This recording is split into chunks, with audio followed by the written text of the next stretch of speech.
시청자 여러분 안녕하십니까? 한 주간의 한인사회 주요 소식을 전해드리는 KBN 뉴스 주간 브리핑입니다. 문재인 대통령은 취임 후 첫 해외 순방으로 미국을 방문했습니다. 그리고 워싱턴 DC에 도착한 첫 공식 일정으로 장진호 전투 기념비를 찾았는데요. 장진호 전투는 우리에게 다소 생소하지만 우리가 잘 아는 흥남철수를 성공적으로 이끈 가장 인도주의적 전투입니다. 혈맹을 강조한 문 대통령의 기념사에서도 알 수 있듯이 이번 문 대통령의 방문은 의미가 큽니다. 그 빅토리아호에는 문 대통령의 부모님도 있었다고 합니다. 29일에는 의회를 방문하고 이어 트럼프 대통령이 주최하는 공식 환영에 참석했습니다. 문 대통령은 한미동맹, 북핵, 한미 FTA 등 주요 관심사에 대해 폭넓게 의견을 교환했습니다. 보도에 김지수 기자입니다. 방미 이틀째인 오늘 문재인 대통령은 미의회를 찾아 하원과 상원 지도부를 잇따라 만났습니다. 하원 간담회에는 폴 라이언 하원 의장을 비롯해 낸시 펠로시 민주당 원내대표 등 8명의 의원이 참석했고, 상원 간담회에는 미치 매코넬 공화당 원내대표와 찰스 슈머 민주당 원내대표 등 12명의 의원이 참여했습니다. 문 대통령은 간담회에서 미의회가 한미동맹을 전폭적으로 지지하고 발전시키기 위해 노력해준 데 대해 감사의 뜻을 전했습니다. 문 대통령은 북한의 핵과 미사일 개발에 우려를 표명하고 한미 양국이 긴밀히 공조하고 있다면서 미의회 차원의 다양한 한반도 관련 입법 활동이 북핵 문제 해결을 위한 공조에 기여하고 있다고 평가했습니다. 문 대통령은 한미 FTA의 긍정적인 효과를 설명하면서 미의회 차원의 초당적인 지지를 요청했습니다. 문재인 대통령은 오늘 저녁에는 백악관에 열리는 공식 환영 만찬에 참석하고 있습니다. 트럼프 취임 후 외국 정상 부부가 참석하는 첫 번째 만찬입니다. 내일은 한미 정상회담이 예정되어 있습니다. 양국이 어떤 합의점을 찾을지 관심이 모아지고 있습니다. KBN 뉴스 김지수입니다. 연방대법원이 트럼프 행정부의 반이민 행정명령 수정안을 일부 발효하는 판결을 내렸습니다. 연방대법원은 보수 성향의 법관이 수적인 우위를 차지하고 있어 최종심에서도 트럼프 대통령의 손을 들어줄 가능성이 높아졌습니다. 연방대법원은 오늘 이슬람권 6개국 국민의 미국 입국을 제한하는 반이민 행정명령 중 일부는 법적 분쟁이 끝나기 전이라도 일단 발효할 수 있다고 판결했습니다. 수정행정명령의 발효를 모두 금지했던 연방항소법원 2곳의 판결을 일부 뒤집은 판결입니다. 재판부는 미국에 있는 개인 또는 단체와 진실한 관계가 있음을 신빙성 있게 진술하지 못하는 이슬람권 6개국 외국인들에 대해 90일간 입국 금지 조치가 적용된다고 설명했습니다. 또 모든 난민의 입국을 120일간 금지하는 수정행정명령의 조항도 일단 발효를 허용한다고 밝혔습니다. 이번 판결은 지난 4월 보수 성향의 닐 고서치 연방대법관이 합류하면서 진보와 보수가 팽팽했던 대법원의 이념 지형이 5대4의 보수 우위로 복귀한 데 따른 영향으로 받아들여지고 있습니다. 대법원의 오늘 결정은 잠정적이지만 실제 최종심에서도 트럼프 대통령의 손을 들어주는 판결이 나올 가능성이 큰 것으로 보입니다. 고서치 등 보수 성향의 대법관들은 오늘 행정명령 전체가 발효될 수 있도록 할 생각이라고 밝혔습니다. 그레이스 맹 의원은 트럼프 대통령에게 입대 취소 검토에 따라 추방 위기에 몰린 메브니 지원자들을 보호해달라고 촉구했습니다. 이들은 나라와 약속한 것이며 이들을 보호하는 것이 미국을 더욱 위대하게 만드는 것이라고 호소했습니다. 국방부가 메브니 프로그램을 통해 미군에 입대한 1,800여 명에 대한 입대 결정 취소를 검토 중인 것으로 알려져 파장이 일고 있습니다.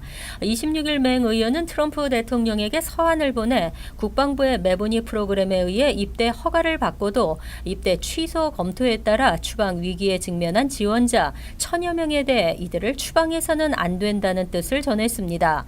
맹 의원은 지원자들은 미국 시민을 보호하겠다며 입대 신청을 했고, 국방부 정부가 이들과의 약속을 존중해야 한다며 매분위 프로그램을 통한 군 입대자들이 시민의 안전을 위해 봉사하고 그 의무를 마친 뒤 이 땅에서 계속 살 수 있도록 하는 것이야말로 미국을 더 위대하게 만드는 일이라고 강조했습니다. 매분위 프로그램은 다카 대상자나 비자 소지자에게 입대를 전제로 시민권을 부여하는 제도지만 최근 국방부 내부 문건에 따르면 국방부는 매분위 지원자 1,000여 명의 입대 취소를 검토하고 있습니다.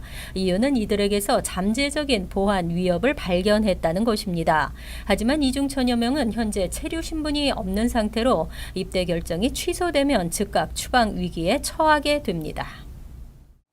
저소득층 한인과 아시안 아메리칸들을 돕는 한인 커뮤니티 재단이 올해도 70만 달러의 기금을 한인과 아시안 단체에 배분했습니다. 지난해 19개의 단체에서 올해는 13개의 단체를 선정했습니다.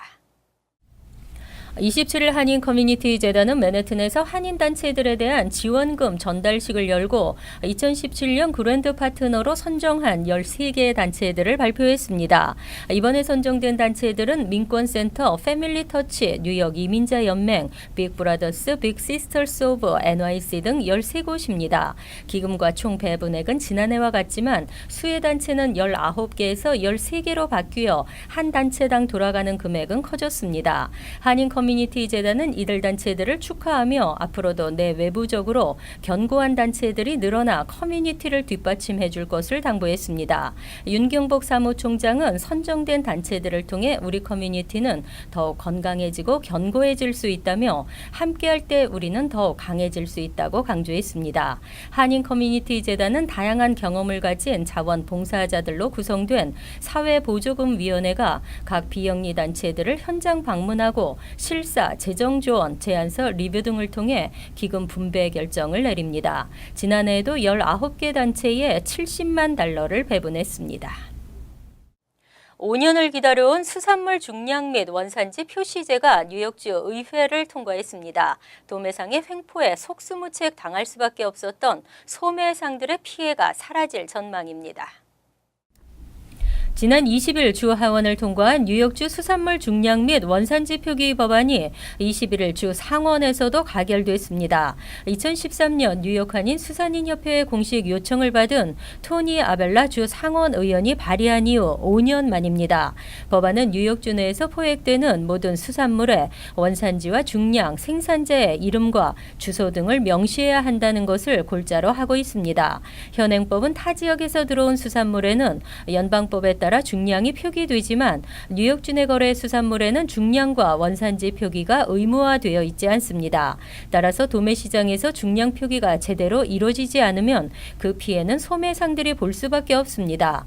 이러한 도매상들의 중량 속이기, 횡포, 근절을 막기 위해 법안이 추진됐습니다. 이상우 뉴욕 한인 수산인협회장은 오랜 기간 기다린 중량 및 원산지 표시제 법안이 마침내 의회를 통과해 기쁘다며 앤드류 코모 뉴욕 주지사가 꼭 법안에 서명해 주길 바란다고 말했습니다. 법안은 주지사의 서명 후 180일 이후 시행됩니다. 뉴욕시 렌트 한정 아파트 약 100만 가구의 렌트가 동결 2년 만에 인상됐습니다. 오는 10월부터 1년간 적용됩니다. 27일 열린 렌트 가이드라인 위원회 회의에서 오는 10월 1일부터 내년 9월 30일 사이 렌트 갱신 1년 연장은 1.25%, 2년 연장은 2%를 인상하는 방안을 찬성 7표, 반대 2표로 가결했습니다. 뉴욕시 렌트 한정 아파트 약 100만 가구의 렌트가 동결 2년 만에 인상되는 것입니다. 지난 4월 예비 표결에서 잠정 채택했던 인상률과도 거의 일치하는 수준으로 건물주들의 요구 인상률 보다는 다소 낮게 결정됐습니다.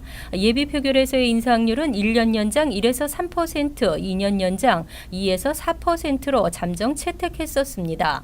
건물주들은 아파트 운영 경비가 지난해 6% 이상 증가했다며 1년 연장 4%, 2년 연장에 8% 인상률을 제시했었습니다. 하지만 1년 연장의 경우는 렌트 인상 동결 2년 만에 처음으로 인상되는 것입니다. 이번 결정과 관련 빌 드블라지오 시장은 대변인 성명을 통해 렌트 인상률은 지난 4년 동안 역대 최저 수준을 유지했다며 세입자 보호와 저렴한 수준의 렌트 유지를 위해 계속 노력하겠다고 밝혔습니다. 27일 발생한 A전철 탈선 사고의 원인은 인재로 밝혀졌습니다. 사고 전날 같은 지점에서 선로 교체 작업을 하면서 남은 철로 조각을 고정시키지 않고 방치한 것으로 드러났습니다. MTA에 따르면 전철 탈선 사고가 일어난 전날 같은 지점에서는 낡은 선로 교체 작업이 진행됐었던 것으로 밝혀졌습니다. 다만 작업 후 쓰고 남은 철로 조각을 선로와 선로 사이에 놓아 보관하는 관행은 인정되나 이 경우 반드시 볼트로 고정시켜 움직이지 않도록 해야 하는데 이번엔 그렇지 않았던 것으로 드러났습니다. 고정되지 않은 철로 조각이 탈선을 일으킨 직접적인 원인이었던 것으로 조셉 로타 MTA 회장과 로니 아킴 사무총장 권한대행은 28일 공동 성명을 통해 밝혔습니다. MTA는 이번 사고를 수리작업 관리자들의 부실한 감독에 의한 인재로 판단하고 해당 구역 선로 교체 작업 등에 투입됐던 슈퍼바이저 2명을 정식 징계 심의가 열릴 때까지 잠정 무급 정직 조치했습니다. 그러나 수리직원 노조 측은 정확한 사고 경위 조사가 끝나기도 전에 작업자들에게 책임을 돌리고 있다며 반발했고 전철선로 슈퍼바이저 협회도 같은 이유로 MTA를 비난하고 나섰습니다. 한편 사고 다음 날 오전부터 A, B, C, D 전철 노선은 정상을 되찾아 현재 엄청난 지연 사태가 이어질 것이라는 예상과는 달리 큰 차질 없이 정상 운영되고 있는 것으로 알려졌습니다. 고교 교과 과정 AP 현대사에 한국현대사가 처음으로 포함됩니다. 공립학교 학생들이 한국의 고속 경제 성장과 IT 기술의 역사를 배우게 됩니다. 이르면 이번 가을 학기부터 미 고교 교과과정 AP 한국 현대사 내용에 한국 경제의 고속 성장 과정과 정보의 역할, 그리고 초고속 발전을 이룬 한국 정보통신 IT 기술의 역사가 포함됩니다. 25일 칼리지보드 이사회는 최근 세계 역사 디지털 교육재단의 제안을 받아들여 이 같은 내용을 반영하기로 확정했다고 밝혔습니다. 칼리지보드는 6천여 개의 미 대학과 기타 교육기관이 회원으로 있는 비영리 교육단체로 대입시험뿐 아니라 유치원, 초중, 고교, 교과과정 수립과 교육자료를 제작하는 미국 교육의 총본산입니다. 세계 역사교육재단은 미 최대 교원 연합체이면서 역사교육 커리큘럼 표준을 제정하는 미국 사회 과학 분야 교원 협의회와 함께 교육자료 제작에 착수했습니다. 이는 최근 역사교육재단이 사회과학 분야 교원 협의회와 체결한 합의각서에 따른 것으로 수업자료 제작과 배포를 공동으로 진행하게 됩니다. 전국 110개 지회와 세계 69개 회원국을 가지고 있는 영향력 있는 미국 사회과학 분야 교원 협의회와 사업을 공동 진행함에 따라 69개국의 교육 현장에서도 한국의 역사 교육을 확장할 가능성이 열릴 것으로 기대되고 있습니다. 241번째 독립기념일이 다가왔습니다. 7월 4일은 1776년 미국 독립선언 후 독립기념일이 됐는데요. 하지만 놀랍게도 이날은 비공식적으로 이루어졌고 약 100년이 지난 1870년에야 비로소 미국 의회에서 7월 4일을 공식적인 국가 독립기념일로 정했다고 합니다. 올해 역시 미 전역에서는 불꽃 놀이뿐 아니라 음악회 등 다양한 행사가 준비되고 있는데요. 하지만 최근 대규모 행사가 많이 열리고 또 그런 행사들을 겨냥한 테러 위협이 커지면서 공항을 비롯한 공공시설의 보안 검색도 더욱 강화되고 있습니다.